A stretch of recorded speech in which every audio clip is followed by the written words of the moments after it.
여러분, 안녕하세요. 보건선생님이에요.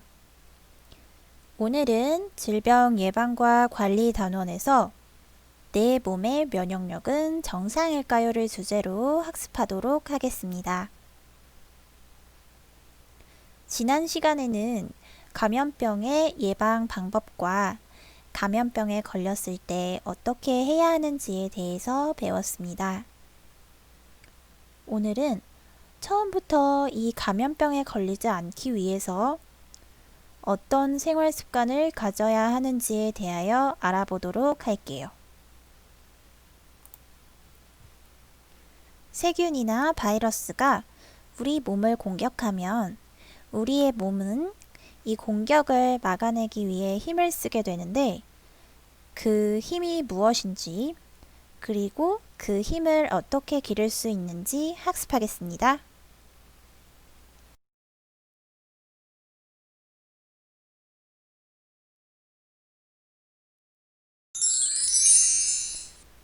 학습 목표입니다. 면역력을 높이는 생활 습관에 대하여 알아봅시다.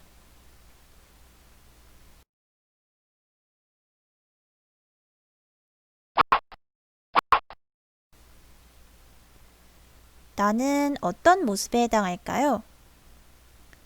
첫 번째 그림에서는 친구가 팔을 힘차게 뻗으면서 활짝 웃고 있어요.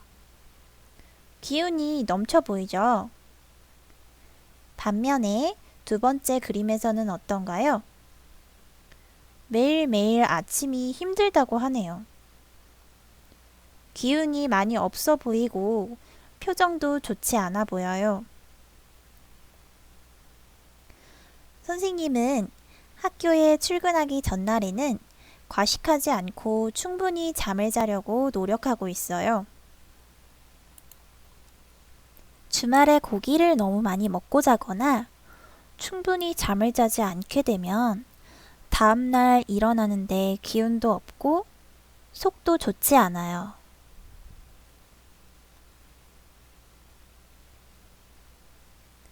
몸의 상태가 좋지 않다는 신호예요. 병균과 싸울 힘인 면역력이 점점 약해질 수 있다는 뜻이에요. 여러분은 어떤가요?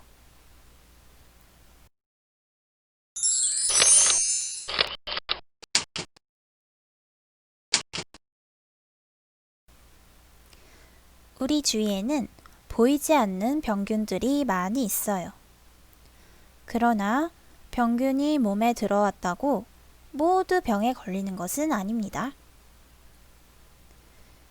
우리 몸에는 몸 안으로 들어온 세균이나 바이러스와 싸워 없애는 능력이 있는데 이를 면역력이라고 해요. 면역력이 약해진 친구와 병균이 싸우면 누가 이기게 될까요? 그림에서 세균은 면역력이 약해졌다며 들어가자고 이야기하고 있어요. 우리는 이를 어떻게 막아낼 수 있을까요? 우리 몸 속에 있는 혈액, 즉 피 속에는 백혈구라는 면역세포가 있습니다.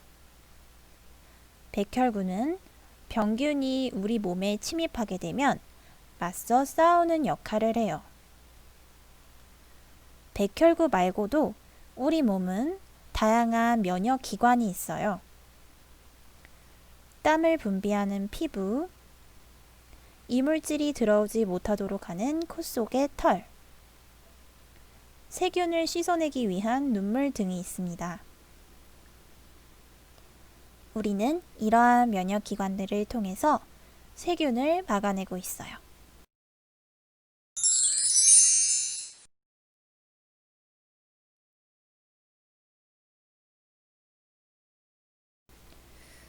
몸이 아플 때 항상 약을 사용하는 것은 아니에요. 과도한 약물의 사용은 오히려 약물에 대한 내성이 생기게 만들어서 스스로 면역력을 갖는데 방해가 될 수 있습니다. 약을 사용하지 않고 몸이 좋아졌던 경험이 있나요? 경험 1. 머리가 아플 때 맑은 공기를 마시면 두통이 말끔히 사라지기도 해요. 머리가 아픈 이유는 다양할 수 있어요. 오염된 공기를 마셨다거나, 감기에 걸렸다거나, 스트레스를 받았을 때 두통이 있을 수 있어요.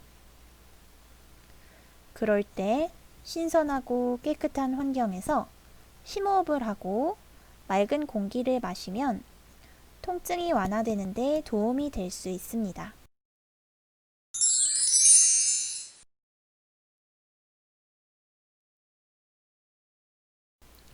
경험 2. 종이에 손을 베었어요. 약을 바르지 않고 물에 깨끗이 씻기만 했는데 며칠 뒤에 나았다고 해요. 책을 넘기다가 종이에 손을 살짝 베인 경험이 있을 거예요. 그럴 때 바로 약을 바르지 않고 깨끗한 물에 손을 씻도록 해요. 우리 몸은 약을 쓰지 않아도 스스로 상처를 치유할 수 있는 힘이 있습니다.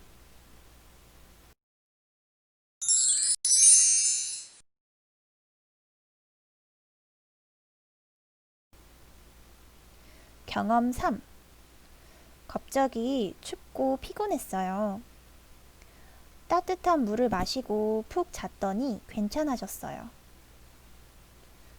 초기 감기 증상으로 춥고 피곤할 때 우리 몸에 수분이 부족하면 체온 조절이 어렵다거나 면역력이 약해질 수 있습니다. 따뜻한 물을 충분히 마시고 숙면을 취하면 면역세포들이 일하기 좋은 환경이 되어서 각종 병균과 싸울 수 있습니다.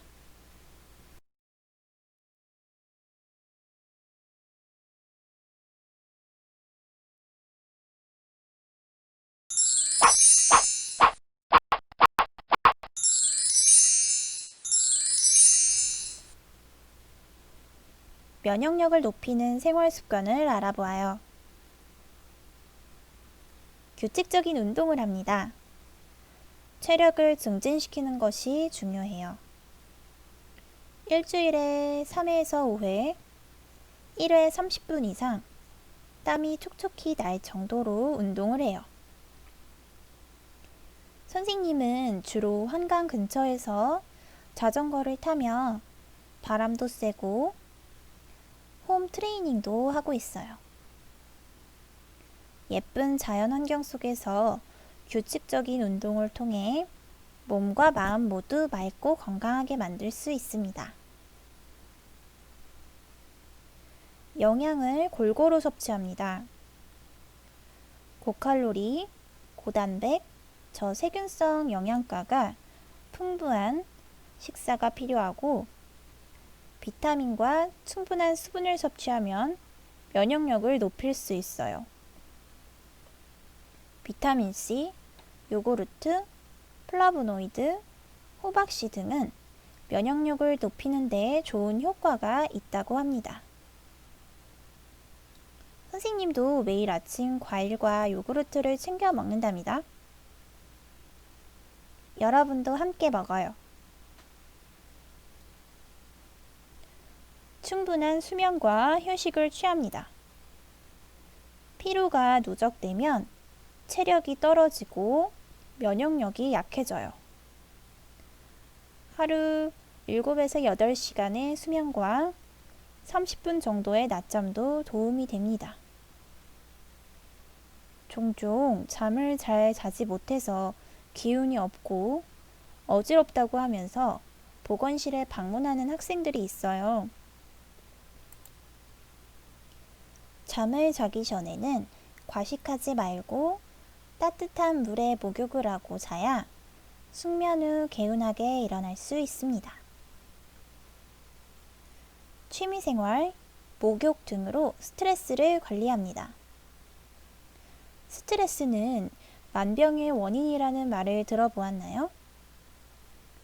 스트레스를 받고 적절히 대응하지 못할수록 사고 위험과 감염, 혈관이 딱딱해지는 동맥경화의 발생률이 증가합니다. 바람직한 취미생활, 목욕으로 하루 동안 받은 스트레스를 잘 조절하고 긴장을 풀어주면 우리 몸에 좋은 호르몬들이 분비되어 면역력을 높일 수 있습니다. 햇볕을 충분히 쬐어요. 햇볕은 비타민 D의 합성을 도와 면역 체계에 도움을 줍니다. 또한 햇볕을 쬐면 행복한 감정을 느낄 수 있도록 하는 호르몬도 분비가 되어 긍정적인 사고를 하는 데 도움을 줍니다. 약물을 올바르게 사용해요.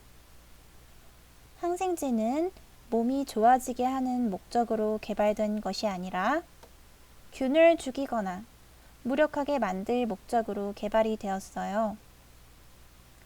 그러므로 몸이 좋아진 것 같더라도 정해진 복용 기간을 반드시 지켜야 해요. 그렇게 해야 몸 안의 적을 확실히 제거할 수 있기 때문이에요. 만약에 정해진 기간에 반만 약을 먹는다면 세균을 완전히 없애지 못하고 단지 위축시킬 뿐이며 위축된 세균은 다음에 훨씬 더 강해져서 감염을 악화시켜요. 그러므로 약물은 꼭 필요할 때 병원에 가서 의사 선생님의 처방에 따라 정해진 기간 동안 먹고 과도하게 사용하지도 말아야 합니다.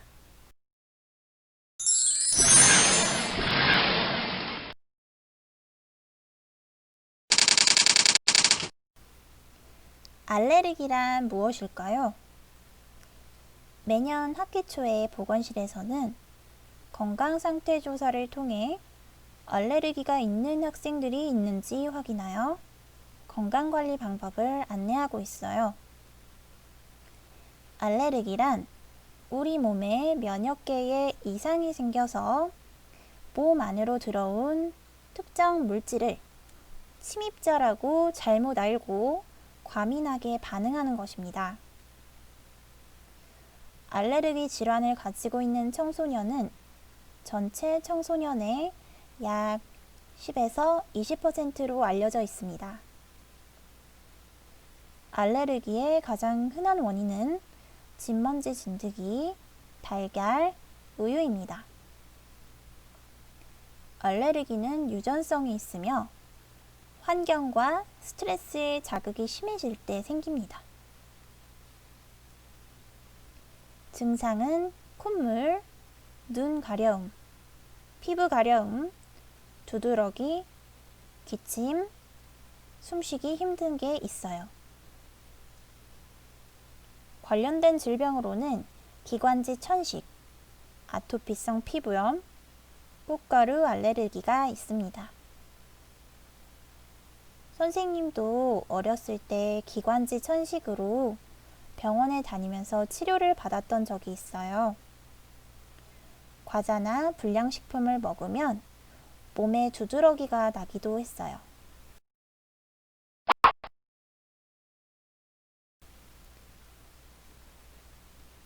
알레르기의 경우 특별한 치료약은 아직 없고 면역 체계를 회복시키는 것이 중요한 치료 방법입니다. 원인이 되는 물질과의 접촉을 줄이고 주변 환경 개선, 적당한 운동, 음식 조절, 스트레스 관리 등으로 예방할 수 있습니다.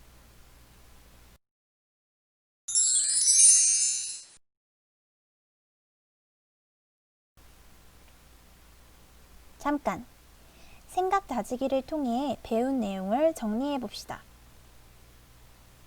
면역에 대한 설명 중 맞으면 동그라미 표, 틀리면 X표를 해봅시다.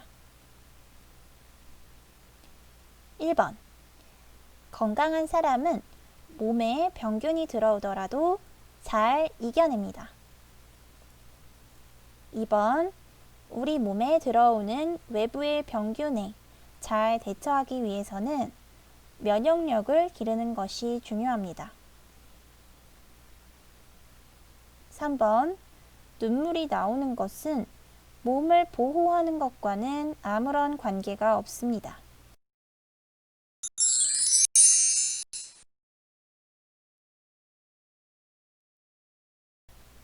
네, 오늘 배운 내용을 잘 정리해 주길 바라고요. 이번 시간을 통해 면역력을 높이는 생활 습관을 실천해서 각종 질병을 예방할 수 있도록 합시다. 다음 시간에는 흡연이 건강에 미치는 영향과 흡연으로 인한 질병을 알아보고 흡연을 거절하는 방법에 대해서 알아보도록 하겠습니다. 학습하느라 수고 많으셨습니다. 감사합니다.